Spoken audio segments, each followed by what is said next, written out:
Kasaysayan ni Job ay hindi kailanman nabigo na tumawag ng pansin.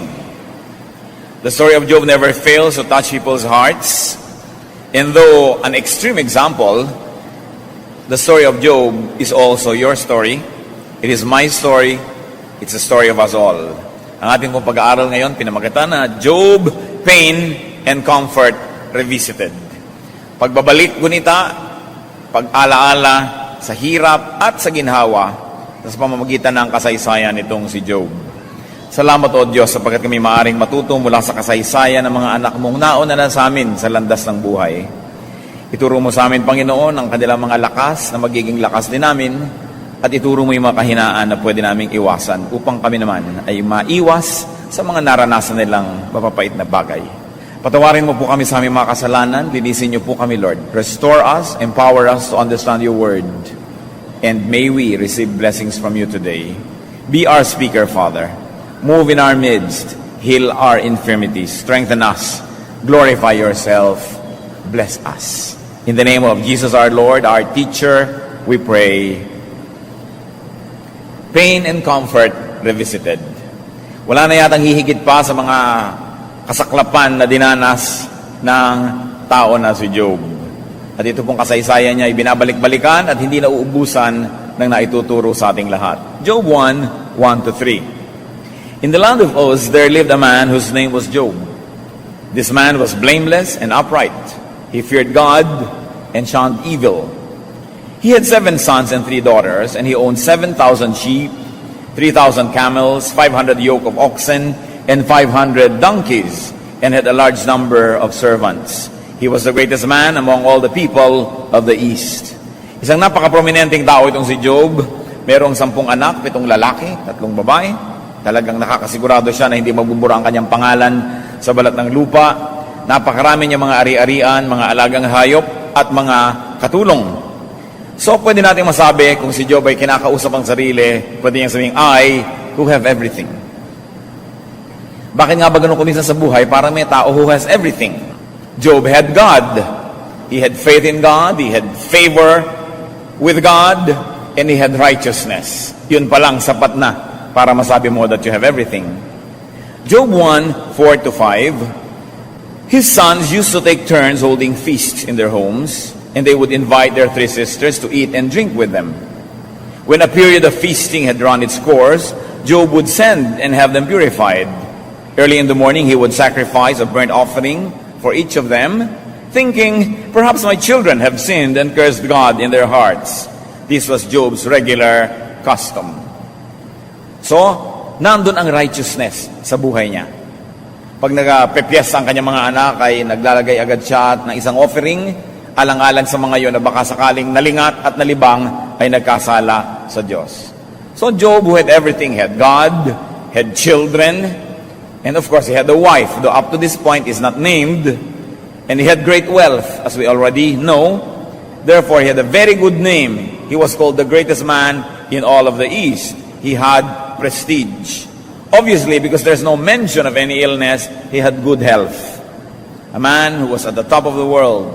And he had knowledge and wisdom. How can you have wealth if you are not knowledgeable and wise? And much more, how can you maintain wealth if you were not knowledgeable nor wise? Lahat na yata na pwedeng hanapin ng isang tao ay nasa kanya. Magandang relasyon sa Diyos, maraming mga anak, kayamanan, magandang pangalan, kalusugan ng katawan, etc., etc. But Job would suffer a reversal. Magkakaroon po ng pagbaligtad ang takbo ng kanyang mundo, maiiba. Para siyang pagtatakluban ng langit at lupa sa magaganap sa kanyang buhay sa isang iglap. With God's permission, Job would lose so much. But such heavenly source of his reversal, such heavenly dimension of his problem would be unknown to him, so we will leave that equation out of our story now.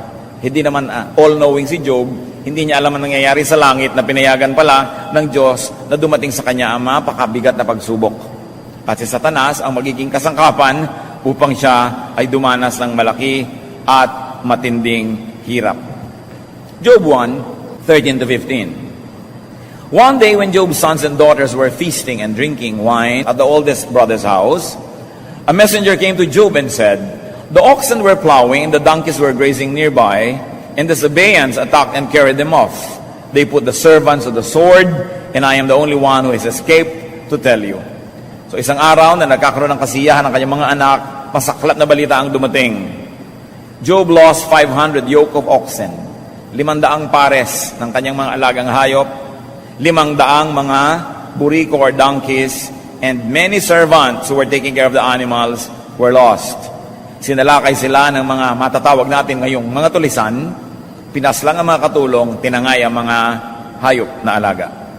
Job 1:16, while he was still speaking, another messenger came and said, "The fire of God fell from the sky and burned up the sheep and the servants, and I am the only one who has escaped to tell you." Hindi pa man lang napapagot ang masamang balita at hindi pa natatapos magbalita yung nagdala ng kwentong ito, dumating ang isa pang katulong at isa pang masaklap na balita ang kanyang daladala. Hindi naman tao ngayon ang pinagmulan ng dilubyo, galing sa langit, umulan ng apoy, natupok ang mga tupa na alaga ni Job. At pati ang kanyang mga katulong ay natupok, isa lang ang nakaligtas para may makapagbalita sa kanya. Sa isang araw na wala lahat yung una, nadagdagan pa ng 7,000 mga tupa at maraming mga katulong. Job 1:17.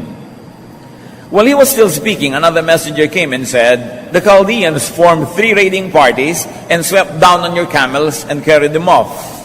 They put the servants to the sword, and I am the only one who has escaped to tell you."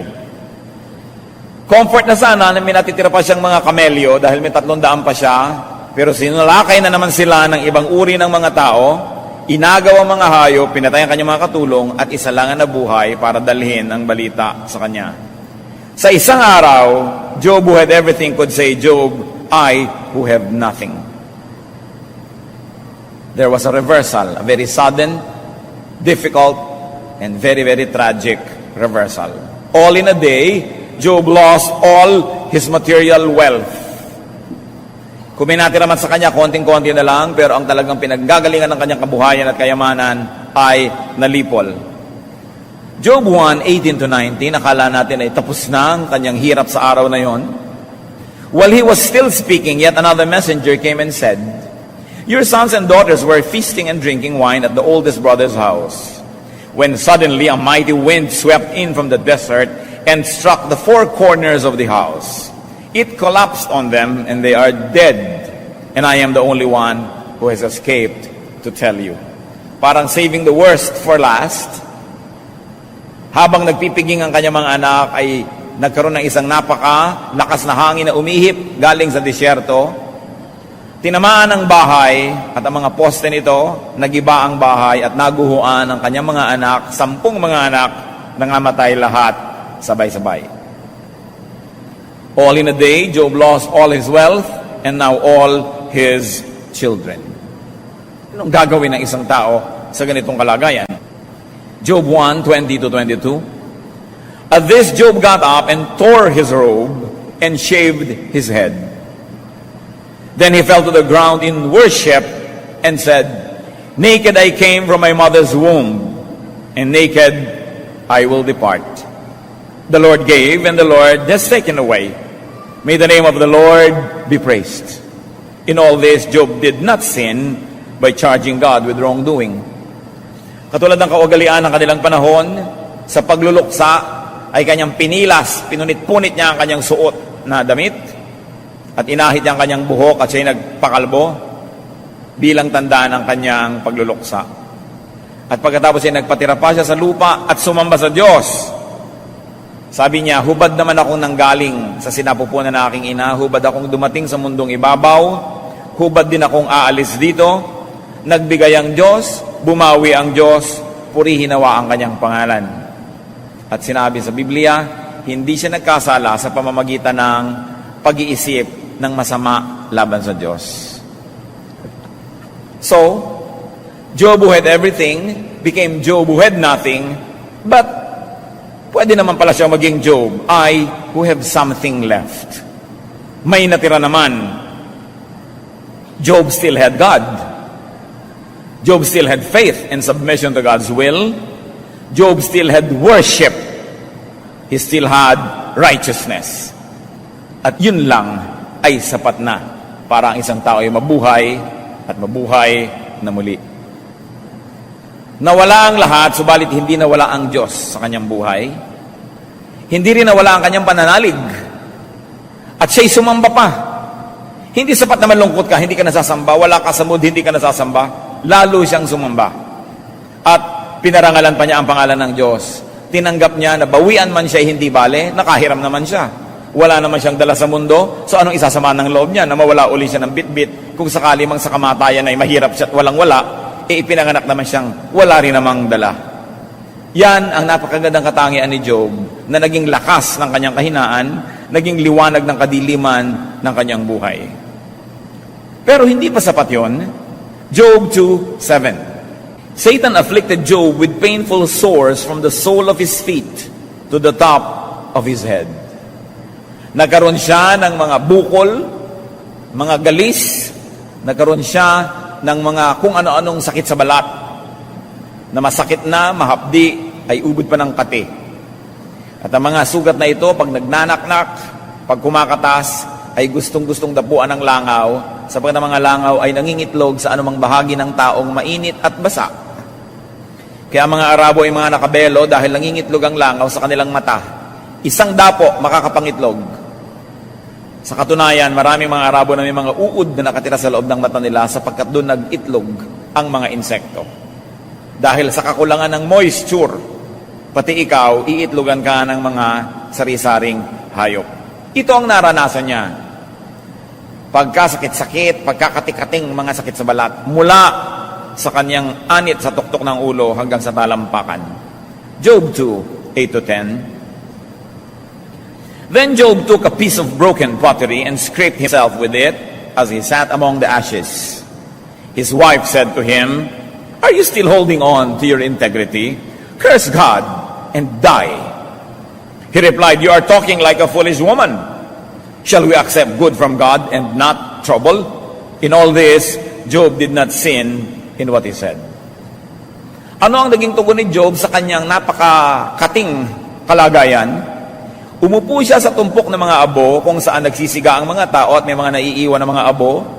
At marahil yun na ibinudbud niya sa kanyang katawan upang huwag siyang dapuan ng kutakot-takot na insekto. At naniniwala din ang mga tao noong unang panahon na may disinfectant quality ang abo. At sa kati ng kanyang balat ay minakita siyang bahagi ng isang basag na palayok. At ito ang pinangkamot niya at pinangkuskus niya sa napakakating mga sugat sa kanyang katawan. Ang opening remarks ng kanyang asawa sa kwentong ito, so far ngayon pa lang natin siya maririnig, bakit hindi mo na lang murahin ang Diyos at mamatay ka na nang matapos na yung mga gulo na ito? Yun ang sabi sa kanya ng kanyang asawa. Are you still holding on to your integrity?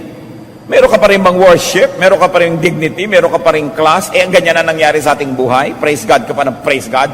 Murahin mo na lang ang Diyos. Sumpa mo ang Diyos sa nangyari sa iyo. At pagkatapos, mamatay ka na. At siya ay nangatwiran sa kanyang asawa. Sabi, bakit di magsasalita ng ganyan? Para kang isang babaeng hangal. Hindi ka ba isang babaeng marangal? Ikaw si Mrs. Job. Tagal-tagal natin ditong prestigious, ang yaman-yaman. Bakit ganyan ka? Para kang palengkera. Sabi niya, you're talking like a foolish woman. Ano bang gusto mo? Yun na lamang mga ibig natin ang tanggapin natin sa Diyos. At kung may ipadala siyang hindi natin gusto, isusumpa mo na agad ang Diyos. At sinabi sa Biblia, hindi nagkasala si Job sa pagbuka ng kanyang bibig, pagamat sobra ang hirap ng kanyang katawan. Balikan natin, dahil sa nangyari, bumalik tayo sa Job, who have nothing. Now, Job lost his health. It was not enough that he lost his wealth, that he lost his children. Now, Job loses his health, his physical comfort, his strength. Palapit ng palapit sa kanya, yung sakit, yung hirap. Sasabihin niyo ba, hindi bale, malayo sa bituka. Pero ito, palapit ng palapit. Nasa katawanan niya ngayon, yung buong hirap. And obviously, he lost his wife dahil hindi na niya kakampi ang kanyang asawa. Siguro, nung payaman siya ng payaman, darling ng darling sa kanya, honey, love, moi. Pero nung wala na siyang pera, pati ka na lang mamatay. Ang sabi ng babaeng ito, no? So nawalan na rin siya ng asawa, nawalan siya ng kakampi. Kaya pala hindi kinuha ni Satanas ang babaeng ito, hindi kasamang naguhuan, no? Dahil magiging kapartner niya sa pagpapahirap dito kay Job. And obviously, because of this and his skin diseases, he lost his prestige. Wala nang natira doon sa tao. Dangal man ay wala nang natira. Bagamat yung dangal niya sa kanyang kalooban nandun pa rin, pero sa tingin mo sa labas, parang wala nang natira. Dati nakaupo ito sa mga kutsyon, naliligiran ng mga pumapaypay, nilalagyan ng mga lotion, fino-foot spa, fino-foot scrub, hine-exfoliate, no? Hine-head massage. Dahil si Job yan ang yaman. Ngayon, abo ang kanyang inuupan, at pati ang pangkuskus niya sa kanyang balat, mga basag na palayok. So, sabi niya, huwag kang ganyan, para kang sanghangal na tao kung magsalita. So Job, meron pa naman natira. Pwede pa sabihin, I who have something left. Because Job still had reason. He still had wisdom. Hindi nakapasok sa utak niya ang sakit. Hanggang balat lang. Nagkaroon pa siya ng magandang pangatwiran. At meron pang natirang kayamanan sa kanya, mga kapatid. He had a piece of broken pottery. For his comfort and relief. And also the ashes. Yung dati siguro, tinitisod-tisod lang niya, hindi pinapansin-pansin, isa ngayong malaking bagay sa kanyang buhay. Abo at basag na palayok. Job 2:11-13. When Job's three friends, Eliphaz, Bildad, and Zophar, heard about all the troubles that had come upon him, they set out from their homes and met together by agreement to go and sympathize with him and comfort him. When they saw him from a distance, they could hardly recognize him. They began to weep aloud, and they tore their robes and sprinkled dust on their heads. Then they sat on the ground with him for 7 days and 7 nights. No one said a word to him because they saw how great his suffering was. So, Job, I have something left. He still had friends, and he had company. Tatlong kaibigan niya na nanirahan sa malayo, si Eliphaz, si Bildad, at si Zophar, ang nag-text sa isa't isa, have you heard of what happened to Job? Magkita tayo sa Starbucks at sabay-sabay tayong pumunta. Kita-kit sila, sabi, tayo'y makikiramay. So sabay-sabay silang dumating, at malayo pa lang, hindi nila nakilala si Job. Kahit mapalapit na, at nung kanilang makilala ay sila ay umiyak, nanangis sila. Pinilas din ang kanilang mga damit dahil sobrang kalunos-lunos ang inabot nilang eksena. Napaka-indiscreet naman ng mga ito, no? Di ba tayo naman, kahit may dadalawin kang nangayayat, hindi ka naman nagpapalatang, ba't ganyan ang itsura mo? Medyo kino-comfort mo, pat nagmamaang-maangang kang nangayayat siya. Sila talaga, bakit ka nagkaganyan? Sobrang lungkot ang inabot ng magkakaibigan. Wala silang masabi. So nanahimik sila, umupo doon 7 araw at 7 gabi kasama ni Job sa tumpok ng mga abo. Alam nyo, pag merong pong nangyayaring mahirap sa ating kapwa, kung wala kayong masasabing mabuti, manahimik na lang kayo. Hindi yung namatayan yung kapwa mo, sabi, ganyan talaga, una-una lang. Nonsense.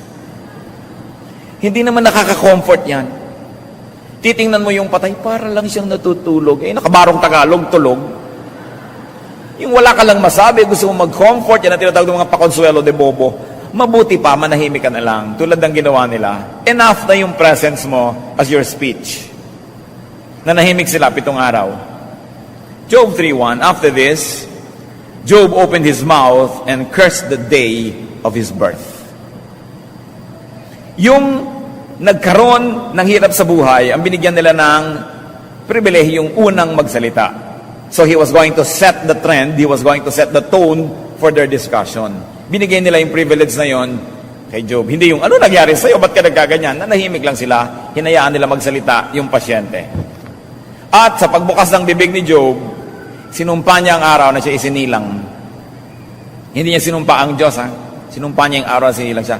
Mabuti pang di ako isinilang. At ang haba-haba ng poetry tungkol doon, basahin niyo yung book.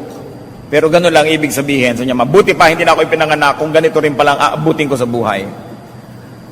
So Job, who had something left, has what? He still had a voice. Alam niyo, pag nawala na kayo ng kung ano-ano, dapat mabuti na kayo magbilang ng natira. At makikita niyo, may mga natira pa rin. Katulad ng binilang na rin natin ng mga basag na palayok. No? Binilang na rin natin ng 3 kaibigan. Siguro libo-libo yung nawala, pero may 3 natira. At ngayon may tinig pa siya. Meron pa siyang rason. Meron pa siyang isip. And he had the voice to express grief. Alam niyo po, sa isang nalulungkot, sa isang nagluluksa, sa isang nagkakaroon ng trahedya, napakalaking bagay na maipahayag ang lungkot. Hindi yan sinusuppress. Kaya yung mga sinusuppress yan, dahil bigla sila naninigas, nahihimatay, hindi nila na ipapahayag. Mabuti yung naipapahayag. Isa rin yung kayamanan na nakakapagpahayag. And when his friends began to blame him, actually they did that later, Job voiced out, Job 6:14, a despairing man should have the devotion of his friends, even though he forsakes the fear of the Almighty. Kasi nagtatanong siya, bakit nagkaganito? Bakit na lang ako'y sinilang? Ang hirap-hirap ng buhay, etc., etc. At sabi sa kanya ng kanyang mga kaibigan, siguro may kasalanan ka, aminin mo na. Kasi kung wala kang kasalanan, di ka naman magkakaganyan. Matakot ka sa Diyos. Huwag kang magreklamo. Huwag kang mag-complain. Pero sinabi naman sa atin ng Bible, hindi siya nagkasala eh.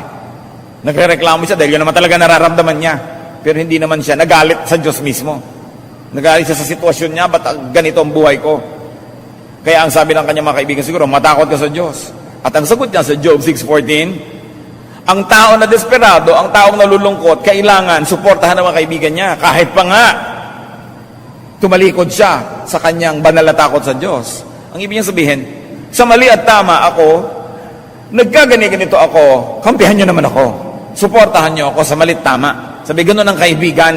Nandiyan ka para makiramay, hindi para mag-moralize. Hindi para magsabing mali ako, kundi makiramay ka na lang. Because that was not a time for moralizing. Hindi panahon yun para sabihin mong mali ka, tama ka, banal ka, kundi makiramay ka lang. He had a voice to seek comfort and unconditional kindness from his friends. Napakaganda ng definition ng friendship na ibinigay dito ni Job. A despairing man should have the devotion of his friends. Isang pakikipagkaibigan na walang patakaran, lalo't lalo ang kaibigan ay dumaranas ng hirap, sinusuportahan, ano paman. Job 7:11, therefore I will not keep silent. I will speak out in the anguish of my spirit. I will complain in the bitterness of my soul. Nakita natin yung example niya na hindi masama na aminin mo na masama ang loob mo. Hindi masama na magsalita ka at magpahayag ng iyong nadarama. Huwag ka lang makipaggiyera sa Diyos o magalit sa Kanya mismo. Napakalaking bagay. Sabi niya, hindi ako tatahimik. Huwag niyo akong pigilin. Sasabihin ko ang aking nadarama. Job still had the voice to complain and to let out his bitter feelings. At kinausap ni Job ang Diyos. Sabi niya sa Job 17:21, what is man that you make so much of him? That you give him so much attention? That you examine him every morning and test him every moment? Will you never look away from me or let me alone even for an instant? If I have sinned, what have I done to you, O watcher of men? Why have you made me your target? Have I become a burden to you? Why do you not pardon my offenses and forgive my sins? For I will soon lie down in the dust. You will search for me, but I will be no more. So Job had the voice to engage God. Nangatwiran din siya sa Diyos. Dinala din niya yung kaso sa Diyos. Sabi niya, ano na po ba naman ang tao para pansinin ninyo? Sino na ba naman ako para hindi nyo tigilang bantayan araw at gabi? Sunod-sunod na mga trial ito nangyayari sa aking buhay. Ba't hindi nyo na lang ako huwag pansinin? Pagpahingahin nyo naman ako, sabi niya. Kung nagkasala ako, ano ba? Wala akong maisip. At kung ako man ay nagkasala, di patawarin nyo na lang ako. Bakit naman sobrang hirap ang aking dinaranas? Sabi ganon, mamamatay na lang ako, maaagnas ako't mawawala na kayo ng mababantayan pag nangyari yan. So bakit di nyo ako pagpahingahin? Yun ang sabi niya sa Diyos. So he had the voice to engage God, to reason with God. At sa Isaiah 1:18 mismo, ang Diyos ang may sabi, come now, let us reason together, says the Lord. Hindi masama mga tuwiran. Hindi masamang humanap ng katwiran kahit mula sa Diyos. To seek justice or mercy. To seek relief or rescue. To seek comfort and healing. Hindi daw nagkasala si Job kahit yon ay kanyang hiningi. So it's okay to ask. It's okay to find answers. But not to charge God with wrongdoing. Maraming kwento yan. Mahabang usapan. Basahin niyo yung buong book. It's poetry. It's beautiful. But the end of the story, although hindi natin kailangan sa kwento natin, pero para naman ma-appreciate natin yung ganda at magkaroon ng punctuation ng kwentong ito, sapagkat hindi niya pinaratangan ng Diyos ng pagkakamali, nagalit siya sa kanyang sitwasyon, nagreklamo siya, pero hindi siya nagalit sa Diyos mismo. Anong naging ending niya? Job 42:10-12. After Job had prayed for his friends, the Lord made him prosperous again and gave him twice as much as he had before. All his brothers and sisters and everyone who had known him before came and ate with him in his house. They comforted and consoled him over all the trouble the Lord had brought upon him, and each one gave him a piece of silver and a gold ring. The Lord blessed the latter part of Job's life more than the first. So matapos ang mahabang kwentuhan nila, matapos ang mahabang pangangatwiran at pagtatalo niya sa mga kaibigan, pinagpala siya muli ng Diyos na doble pa ang lahat ng kanyang kayamanan. Nagdatingan yung kanyang mga kapatid, nagbigay ng kanya mga singsing, hikaw, mga alahas, nagkaroon siya uli ng puhunan, yumaman siya uli. And to make a long story short, nagkaroon na naman siya ng maraming mga anak na higit pa raw magaganda kaysa doon sa mga nauna na namatay. Now, what are some lessons from Job's pain and comfort? Dapat naman may matutunan tayo dahil sobrang lungkot ng kwento, bagamat naging masaya ang ending. Life can have reversals. Isang katotohanan ng buhay.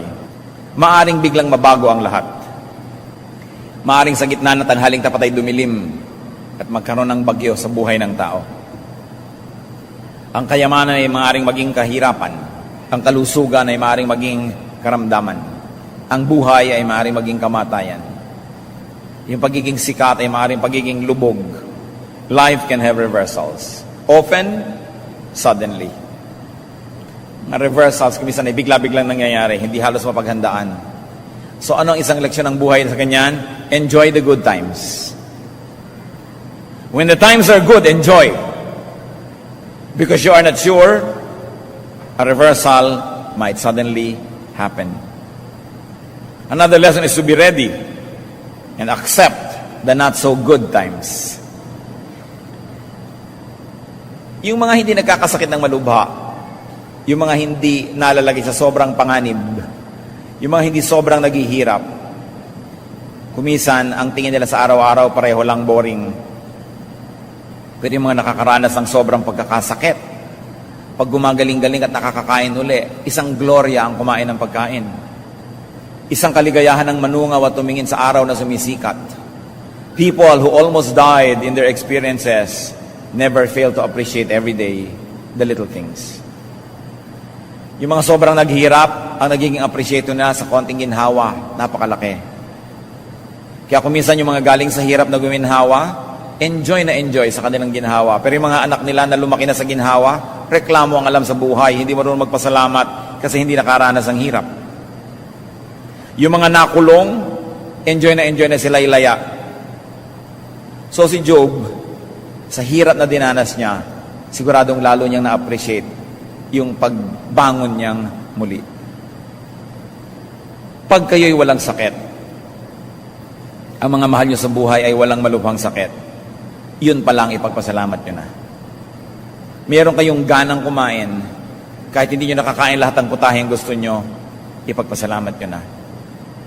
Nakakalakad kayo at hindi kayo lumpo, hindi kayo bedridden, kahit nagpapalamig lang kayo sa mall at wala naman kayong binili, magpasalamat na kayo.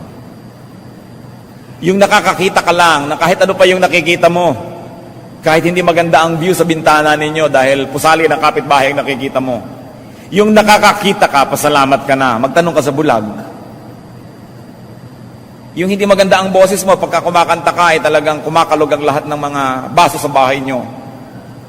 Magpasalamat ka, magtanong ka sa hindi nakakapagsalita. Enjoy whatever there is to enjoy. Because life is not always able to enjoy the things around. Huwag kayong gigising sa anumang umaga na hindi nagpapasalamat sa Diyos sapagkat kayo buhay pa. Huwag kayong kakain ng anuman na hindi nagpapasalamat na kayo may kinakain. At kung minsan, kahit na nga nakukonsumi kayo sa mga kasama nyo sa buhay, pasalamat pa rin kayo dahil may kasama kayo. Ecclesiastes 7:14, when times are good, be happy. But when times are bad, consider, God has made the one as well as the other. Therefore, a man cannot discover anything about his future. Hindi mo alam kung bukas, enjoyable ang buhay or not. Now you have an opportunity to enjoy it now. Kung dumating bukas ang hindi enjoyable, tanggapin mo rin. Sabi, lahat yan ay galing sa Diyos. Masarap mat hindi, maginhawat hindi, nandyan yan dahil pinayagan niya ng Diyos. So dapat tanggapin ng tanggapin.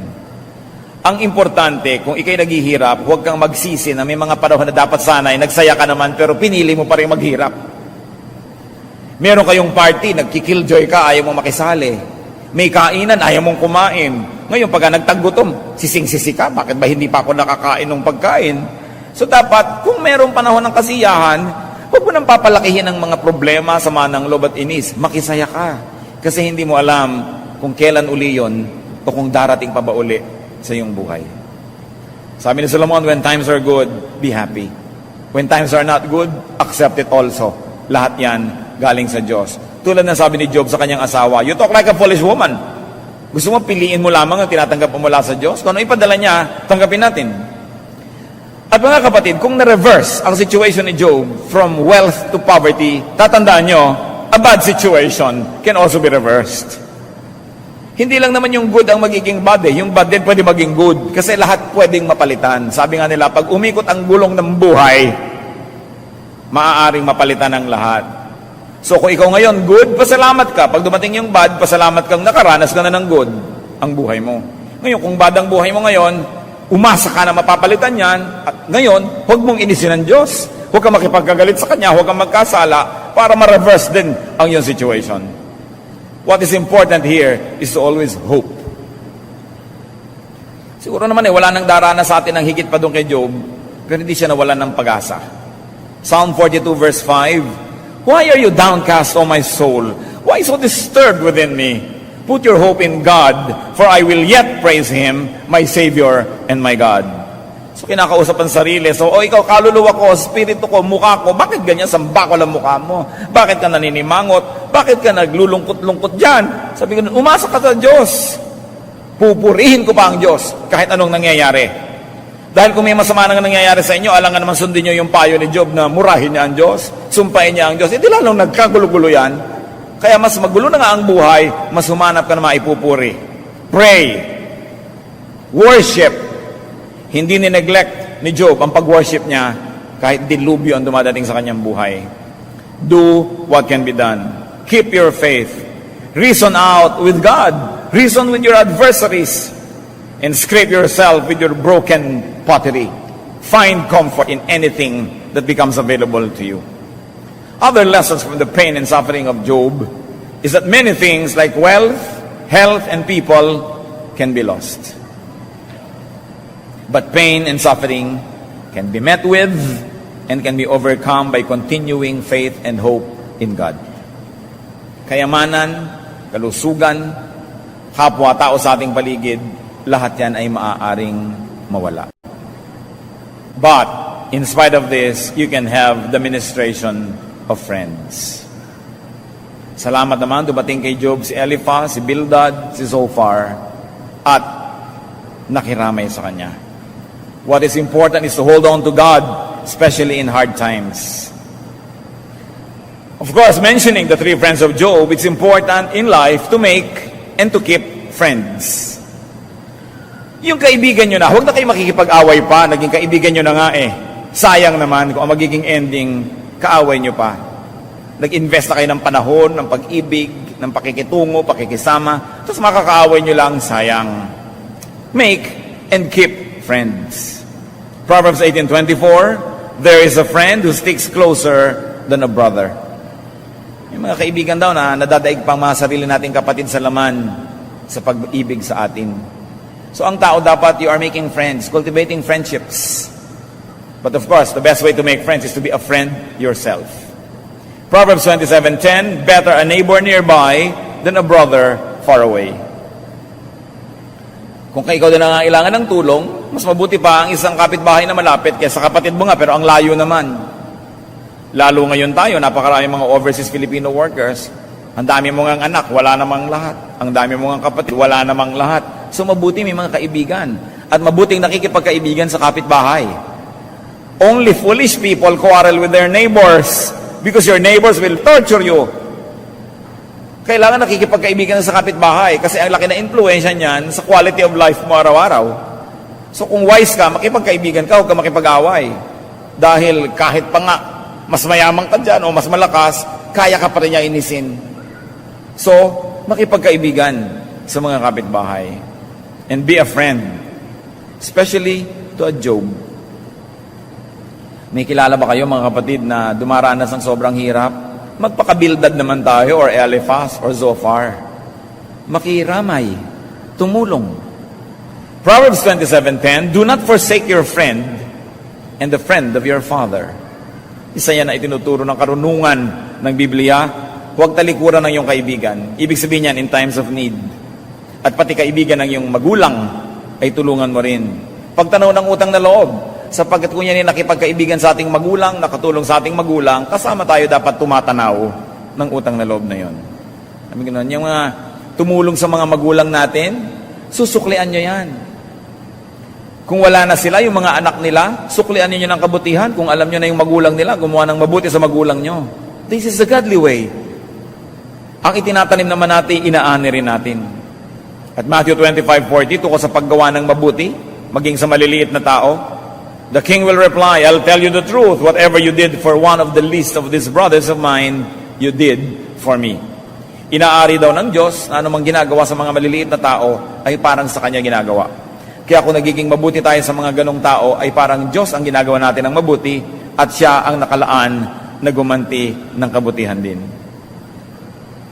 Kung ating mga kaibigan po ay nagdaranas ng sobrang hirap, sabihin pa na problema nila, sabihin pa na sila ang may kasalanan, pero sa panahon ng sobrang lungkot o luksa o hirap, just be a friend, not a sage, not a professor, not a lecturer. Just be a friend, not a critic, not a judge. Ang ganda na sana nung ginawa ng tatlong kaibigan na nahimik na lang. Pero after the 7th day, nagsimula na silang sunod-sunod nasisihin at idiin si Job. Basahin niyo yung buong aklat. Ang ganda ng mga pangangatwiran nila. Tama na yung makiramay. Don't preach in times of sorrow. Hindi rin makikinig yung nagdurusa. Hindi lang tayo makakatulong. Be a friend, especially during your friend's hard times. Hindi ka dapat maging judge sa mga panahon na yon. Hindi pinag-uusapan kung ano ang mali at tamang ginawa. Ang pinag-uusapan, paano mo siya pahihingahin kung di siya makahinga? Paano mo siya pakakainin kung di siya makakain? Paano mo siya bubuhayin kung nag-aagaw buhay siya? Yun ang importante ng pinag-uusapan sa panahon ng kagipitan. At kung ating mga mahal sa buhay ay sobrang nagdurusa, speech is silver, silence is gold. Yun naman siyempre may kasalanan, kaya nagdurusa, alam na rin niya yun Hindi mo na kailangan ipagdiinan pa. May sugat na nga, huwag mo nang sundot-sundutin, alam na niya yun. At lalong magiging masakit. Proverbs 17:17, a friend loves at all times, and a brother is born for adversity. Yan yung theme song na, that's what friends are for. No? Sabi, kaya nga may kaibigan, kaya nga may kapatid para sa kahirapan. Pero dapat ang nagsasabi nun yung tumutulong, hindi yung tinutulungan. Halimbawa, may nagbibigay sa inyo. Ayaw mong tanggapin, nahihiya ka. Dapat yung nagbibigay ang magsasabing, that's what friends are for. Pero hindi ka binibigyan, sasabihin mo, this is what friends are for, bigyan mo ako. Hindi ganun ang paggamit nun. Ang nagsasabi niyan ay yung tumutulong. God knows His business. That's one other lesson we can learn from Job. Trust God. Though every single cell in your brain doubts or would like to doubt, though your brain and reason likes to disagree, trust God. Alam niya ang ginagawa niya. Higit sa kaya nating maunawa. Alam niyo po, napakaraming reklamong ibinigay si Job. Nakipagtuos talaga siya sa Diyos. Sinabi niya, wala naman akong ginagawang masama. Bakit nagkakaganitong buhay ko? Kailangan maintindihan ko kung anong punot dulo na aking mga pagdurusa. At matapos siyang pakinggan ng Diyos sa kanyang napakaraming mga inireklamo, nagsalita ang Diyos. Mahaba rin ang sagot. We will quote some. And let's see kung tayo si Job na nagrereklamo, anong isasagot natin pag sinabihan tayo ng ganito. Job 38, selected verses. Then the Lord answered Job out of the storm. He said, Who is this that darkens my counsel with words without knowledge? Brace yourself like a man. I will question you, and you shall answer me. Sabi niyo, sino ba itong nagdudunong-dunungan na nagtatanong? Maghanda ka, magpakatatag ka, dahil tatanungin kita, at humanda kang sumagot. Where were you when I laid the earth's foundation? Tell me, if you understand. Who shut up the sea behind doors when it burst forth from the womb? When I made the clouds its garment and wrapped it in thick darkness? When I fixed limits to it and set its doors and bars in place? When I said, this far you may come and no farther, here is what your proud waves halt. So, sinariwa ng Diyos ang creation. Sabi, nandun ka ba nung nilikha ko ang mundo? Nung binigyan ko ng kaayusan ang lahat ng gulo, pinaghiwalay ko ang tubig at lupa, binigyan ng hangganan ng mga alon at sinabihan sa kanya, hanggang dyan ka lang. At sinabi ko sa mga ulap na hanggang dyan ka lang. Sabi, nandun ka ba? Paki-explain mo nga. Naintindihan mo ba ang ginawa ko? Sabi ng Diyos. Have you ever given orders to the morning or shown the dawn its place, that it might take the earth by the edges and shake the wicked out of it? Ikaw ba nagpapasikat ng araw? Naiintindihan mo ba kung paano nangyayari ang lahat ng mga bagay na yan? Tatanong-tanong ka. Have you journeyed to the springs of the sea or walked in the recesses of the deep? Have the gates of death been shown to you? Have you seen the gates of the shadow of death? Sabi, nalusong mo na ba mga pusod ng dagat? Nakita mo na ba ang kalalim-laliman ng mga malalalim na mga bagay? Nakita mo na ba na unawa mo na ba ang kamatayan? Can you bind the beautiful Pleiades? Can you lose the cords of Orion? Sabi nga, yan. Mapagtutuhog-tuhog mo ba ang mga bituin para gumawa ka ng mga constellations? Can you bring forth the constellations in their seasons and let out the bear with its cubs? Do you know the laws of the heavens? Can you set up God's dominion over the earth? Can you raise your voice to the clouds and cover yourself with a flood of water? Do you send the lightning bolts on their way? Do they report to you, here we are? Who endowed the heart with wisdom or gave understanding to the mind? Sabi, nauutusan mo ba ang hangin? Nauutusan mo ba ang mga kidlat na dito kayo tumama, doon kayo magpunta? Napapatunog mo ba ang mga kulog? Nauutusan mo ba ang baha na tumaas o bumaba? Ano ka para magtanong ng ganyang mga bagay? Do you give the horse his strength or clone his neck with a flowing mane? Do you make him leap like a locust, striking terror with his proud snorting? Does the hawk take flight by your wisdom and spread his wings toward the south? Does the eagle soar at your command and build his nest on high? So sinariwa ng Diyos ang mga kabayo, mga ibon, ang mga lawin, ang mga agila. Lumilipad ba yan dahil tinuruan mo? Sinasabihan mo ba sila ng gagawin? May ganon. Hindi. Wala kang malay sa mga bagay na yan. So sino ka para magtanong? Job 41:2, the Lord said to Job, will the one who contends with the Almighty correct him? Let him who accuses God answer him. At matapos ang paliwanagan, ang sinabi na lang ni Job, bow. Sabi niya, oo nga, sobrang hirap ang dinanas ko, pero hindi ko alam yung mga pinagsasabihin nyo na yan, so oo nga, hindi na lang ako dapat magreklamo. Nagreklamo lang naman para yung lang. O di sige, bow. Bow si Job. Kaya ang sabi sa Psalm 56 verse 3, when I am afraid, I will trust in you. Yan ang dapat ginagawa ng nagdurusa. Yan ang dapat ginagawa ng nagkakaroon ng takot. Yan ang dapat ginagawa ng hindi alam ko anong gagawin, magtiwala sa Diyos. O baka naman gusto mong ulit-ulitin pa ng Panginoon sa iyo lahat yan. Alam mo ba ang life cycle ng isang bulate? Hindi mo nga alam yan Alam mo ba kung nasusugatan ka, bakit naaampat ang iyong dugo? Bakit tumitigil yan ng pagdugo? Samantala kanina, dumudugo. Ipaliwanag mo ngayon sa akin, alam mo ba? Ganon. Marami kang hindi alam. Konti lang alam ng tao. So kung kaharap ang Diyos, baw na lang. Huwag magdunong-dunungan sapagkat baka tayo tuusin. Ano pa ang makukonclude natin sa mga dati na naman mga kwentong ito, hindi na naman bago? In moments of great loss and pain, find, identify, and use your broken pottery and your heap of ashes. Yung dating tinitusod-tisod mo na basag na palayok, pag pala nawalan ka na ng lahat-lahat, magiging kayamanan yon. So pag nawalan ka ng lahat-lahat, luminga ka kapatid, dahil ang Diyos kahit kailan, kahit tayo hinahayaang dumaan sa pagsubok, kahit kuminsan tayo pinapalo, hindi nawawala ang kanyang kabaitan. Lagi siyang nag-iiwan ng isang bagay doon para magamit natin. Tulad nung widow, nung balon ang kanyang mga anak ay mapapunta sa pagkaalipin dahil naghirap sila, namatay ang asawa niya. Meron siyang konting oil. Yung konting oil ang dumami. Ngayon, si Job naman, merong basag na palayok. Ang mga basag na palayok na yan, maaring tao. Mga tao hindi nyo pinapansin nun. Ngayon, ang lungkot-lungkot nyo. O, eto pala. Nandito nga pala tong pinsang ko na to. Makakapagbigay din yan sa inyo ng comfort kaya di nyo pinapansin nung araw. May mga broken pottery. Kung minsan, nabigo kayo sa inyong asawa, o may anak pa kayo, eto. Dati, asawa nyo lang ang star sa buhay nyo. Ngayon, ay, may anak nga pala ako. O kaya, eto na naman, may nanay nga pala ako. Yung nanay na hindi nyo naaalala nung kahit hinihika dahil hibang na hibang kayo sa asawa nyo. Ngayong iniwan kayo, uwi naman kayo sa nanay nyo. Ay, oo nga pala, may broken pottery ako, nanay ko. No? O kaya, mga magkakapatid na nag-aaway-away, mamaya, kayo rin pala yung magdadamayan later. Sila pala yung mga broken pottery. Pagka inaalis ni Lord yung mga buong pottery sa buhay natin, tulad kay Job, may itinitira siya malang mga broken.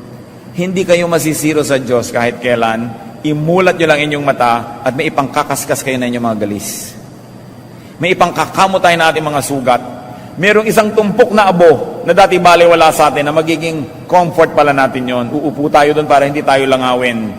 Mga kapatid, inaasahan ko, hinihiling sa Diyos na wala ngayon na dumaranas ng katulad ni Job. Pero kung meron man, imulat yung mata nyo, may broken pottery para sa inyo. May blessing pa rin. Kahit akala natin noon, maliit. Yung dati mga barya-barya nyo hindi pinapansin, nakalagay sa mga kahon-kahon, biglang walang-wala kayo, nang inipon nyo, nakabili rin kayo ng isang tanghalian. Mga broken pottery sa buhay. Mga hindi natin pinapansin-pansin na assets, yung pala, pag pinagdugtong-dugtong mo, maitatawid ka rin ng isang araw noon. Or talent. Mga talent na hindi natin pinapansin, pero nung sobra ka naghirap, naalala mong, ay, marunong nga pala akong gumawa ng sagot gulaman, pwede ka naman magtinda. Oo nga pala, marunong akong magganito at magganyan. Yun ngayon ang magiging dahilan para ka makarecover, para magkaroon ng comfort sa buhay. Pero napakahalaga na broken pottery na hindi natin pinapansin kuminsan talaga kadalasan, tao. Tao. Kuminsan ang mga magkakapatid, pag nagkaroon ng kanyang mga anak, nakakalayo-layo na. Tapos pag tumatanda ka, pinapabayaan ka ng mga anak mo, nasusukat mo kuminsan, hanggang dyan lang pala yung mga anak ko na yan, di mo nang pala ako aalagaan, balikan na naman sa mga kapatid mo, nagiging close na naman kayo. Yun pala yung broken pottery mo sa buhay. Tatandaan nyo, pag may mga buong pottery na nawala, meron dyan mga broken, hanapin ninyo yon. Hindi nagkukulang ang Diyos. Laging may inilalaan para hindi tayo masiro. What else can we learn from this? That small and humble things could mean a lot in moments of poverty. Sa panahon ng kagipitan, nagiging malaki yung dating minamaliit. At kung meron pa tayong isang magandang application dyan, mga kapatid, kung meron kayong kilala na nagiging Job ngayon, be a broken pottery to him or to her. Hindi niya kayo pinapansin-pansin nun, pero alam nyo ngayon, may maitutulong kayo, tulungan nyo. Hindi nyo alam kung kailan ang panahon na darating na kayo naman ang mga kailangan ng mga broken pottery. Pasalamat tayo pag hindi tayo yung Job. Be the broken pottery and comfort this Job. Be the heap of ashes and protect him from the flies. Hindi na uubos ang blessing ng Diyos para sa iyo, at lalo namang maganda kung ikaw kapatid ang nagamit niya na maging blessing sa iba. Another lesson we can learn, no matter what, just hang in there. Huwag kayong bibigay, huwag kayong bibitaw. Lilipas din ang bagyo. Be there when the new day dawns. Be there when the new day comes. Paano daw ba ang description ng pagpapala ng Diyos? Lamentations 3:23-26. They are new every morning. The blessings of God. Great is your faithfulness. I say to myself, the Lord is my portion, therefore I will wait for Him. The Lord is good to those whose hope is in Him, to the one who seeks Him. It is good to wait quietly for the salvation of the Lord. Kung kayo dumadanas ng sobrang hirap ng loob, hirap ng katawan, hirap ng pananalapi, hirap ng anuman, wait patiently for the salvation of the Lord. Hindi ito salvation na daling ka sa langit. Hindi. Salvation from this problem. Salvation from this sorrow. And it is good to patiently and quietly wait for the Lord. Hindi niya nalilimot ang ating kalagayan. Kung minsan, paulit-ulit lang yung lesson, yung lecture, kasi hindi pa natututunan yung lesson. Kahit sa school, inuulit yung lecture pag hindi natutunan at sobrang hindi mo natutunan, ikaw uulit ng kurso. Kaya kung minsan ang mga difficulties natin paulit-ulit kasi hindi pa natin natutunan yung leksyon. But if we learn the lesson, the lecture will stop and then life will move on. Lamentations 3:31-33. For men are not cast off by the Lord forever.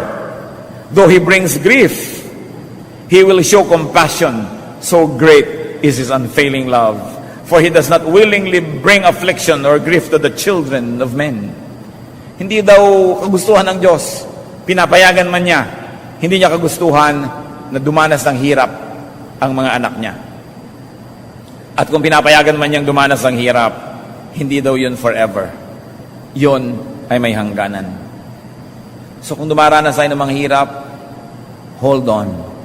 Huwag kayong bibigay. Huwag kayong bibitaw. Laging umasa. And do not sin by charging God with wrongdoing. You may complain. That's why it's good to have friends. Pero panapanahon lang ang paghihirap. Bawat hirap ay may katapat na ginhawa. Bakit tayo nakakatiyak? Sapagkat bawat dilim ay may katapat na liwanag. Bawat negative number ay may katapat na positive. Lahat ay balanse. So bawat hirap may katapat na ginhawa. Bawat ginhawa may katapat ding hirap. So hindi ka naman basta yumayaman na lang nang wala ka ibinabayad doon. Hindi ka naman basta rumurunong nang wala kang sakripisyo. Sapagkat lahat ay may katapat. So, tumapat ka ng maluwag sa kalooban. Kung ito ngayon ang katapat mo, harapin mo siya, gugulong din ang buhay, maiiba ang katapat mo bukas. Huwag mong ibalaho ang iyong sarili, don't get stuck by committing sins against God. Tumapat ng maluwag sa kalooban, sapagkat naibalanse ang buhay. Ano bang kalagayan natin ngayon? Pwede bang tayo ngayon yung Job? O tayo yung kaibigan? Pwede rin tayo yung asawa, hirap na nga yung tao, lalo pang pahihirapan. Pwedeng nagiging ganun tayo. Sino kaya tayo dyan? Aming Diyos, kami po ay humihingi ng pagpapala sa inyo. Lalong-lalo. Kung may mga kasama kami ngayon dito, Panginoon, talagang dumaranas ng hirap, ng takot, ng pangamba, ng paghihirap. Panginoon, patibayan mo ang pananalig namin sa inyo. Imulat mo kami sa mga leksyon na ito ng buhay ni Job. At kung kami naman, Panginoon, ay privileged enough at this moment not to be the Job, teach us to be the friend. Teach us, O Lord, to be the broken pottery that can alleviate suffering, that can bring some comfort. At nawa, huwag mo kaming makita kahit kailanman na nagiging tulad ng asawa ni Job. Nagdurusa na nga ang kapwa, lalo pang pinahihirapan ang loob. Ipakita mo sa amin, Panginoon, ang pag-asa. Ipakita mo sa amin ang inyong karunungan na sa kabila ng mga panandali ang panahon na kami lumulusong sa mga madilim na mga lugar, nandun pa rin kayo. Even though we walk through the valley of the shadow of death, we will fear no evil because you are with us. Your rod and your staff, they comfort us. Lalong-lalo ngayon sa mga kapatiran, Panginoon, na may mga pagdurusa sa buhay, iniaangat namin sila. Yumuko tayong lahat sa presensya ng Diyos. Nais kong ipanalangin sino man sa ating mga kapatid na narito ngayon, ang maikukumpara nyo ang inyong sarili kay Job. Meron kayong suffering, maybe it is emotional, maybe it is physical, maybe it is a social suffering, maybe it is spiritual, na talaga nahihirapan kayo. Nais ko kayong ipanalangin, at ang lahat ng mga kapatid ay mananalangin din para sa inyo. Kung kayo nagsasabing, Lord, I have this great difficulty and I need to strengthen my faith, I need prayer, and I need support from my friends, from my brothers and sisters in the Lord, mananalangin tayo ng taimtim. Nandito ang presensya ng Diyos. At siya, kung paano niya sinagip si Job matapos ang sobrang hirap, siya rin yung Diyos natin ngayon. Lumilipas ang lahat. Ang mahalaga sa tao ay maging matibay, maging matatag, huwag bumigay, para pag sumikat ang bagong araw, nandyan kayo upang ito ay masalubong ninyo. Kung sabi, Lord, I want to pray and I want to be prayed for. Sa mga kapatid natin na hindi kayo dumaranas ng napakabigat na dagok ng buhay ngayon, sasamahan niyo ako manalangin para sa mga kapatid natin. Hindi na natin kailangan alamin pa kung ano ang dahilan ng pagtayo. Basta't merong kailangan sa Diyos dahil sa isang matinding kagipitan o paghihirap. O Diyos, kayo na Diyos ni Job, kayo na lumikha ng langit at lupa.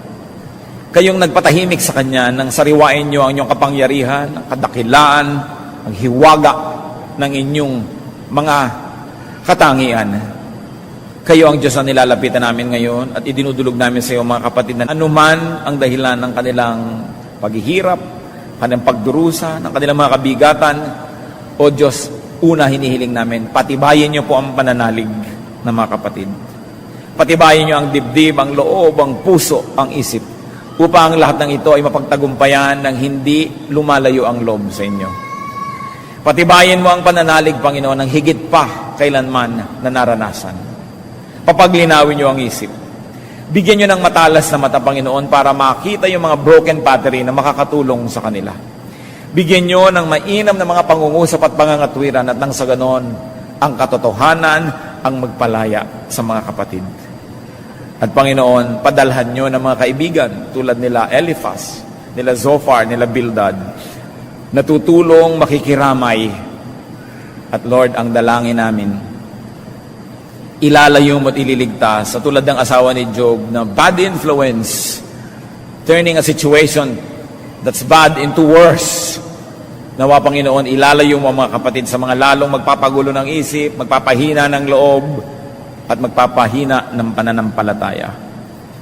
At sa lalong madaling panahon, O Panginoon, dinadalangin naming lahat na mga kapatid na tumihingi ng iyong tulong ay maahon sa mga dinaranas silang hirap. Sagipin mo, O Diyos. Tapunan mo ng liwanag ang mga madidilim na bahagi ng buhay. Bigyan mo ng lakas, ng isip, ng diwa, ng loob. Pagkalooban mo ng mga pagpapalang kailangan, kagalingan ng katawan, kalayaan ng pag-iisip, at nawa anumang pagpapala, ipagkaloob niyo sa kanila. Dinadalangin namin ang lahat ng ito, Panginoon, nananalig kami, kayo'y Diyos na nakikinig sa panalangin, kayo'y Diyos na kumikilos at nagmamahal, at di niyo kalooban na manatili sa isang di magandang kalagayan ang sino man sa inyong mga nilalang. Pinupuri namin kayo, Ama, dinadakila sa kabila ng mga hirap ng buhay, sa pangalan ng Panginoong Hesus. Tayo patuloy na yumuko sa presensya ng Diyos at sa ating panalangin. At nais ko naman ngayong hamunin ng bawat isa, italaga natin ating sarili na maging broken pottery to someone. It may not be a great help, but when we are many broken potteries that minister, it will become great help. Aming Diyos, tingnan niyo po kaming lahat. Turuan niyo kami na magkaroon ng malasakit sa aming kapwa o lalo pang lumalim ang aming pagmamalasakit. Unahin namin sa aming pamilya, sa aming mga kaibigan, sa aming church, sa mga pinagtatrabuhan, pinapasukan. Ituro mo sa amin, Lord, to be agents of comfort, to be channels of blessing. Maging sensitive po kami sa mga nagiging Job. Huwag na kaming dumagdag sa kanilang hirap, huwag na kaming maghusga, huwag na kaming manisi, kundi hanapin namin kung paano kami makakatulong. At nasa ganon, talaga namang maging bagay na matawag kaming mga anak nyo, O Diyos. Pagpalain niyo po kami na maging pagpapala sa aming kapwa. Manatili tayo sa diwa ng panalangin at makinig sa tinig ng Espiritu para sa mga personal pang application ng napakagandang kasaysayan ni Job.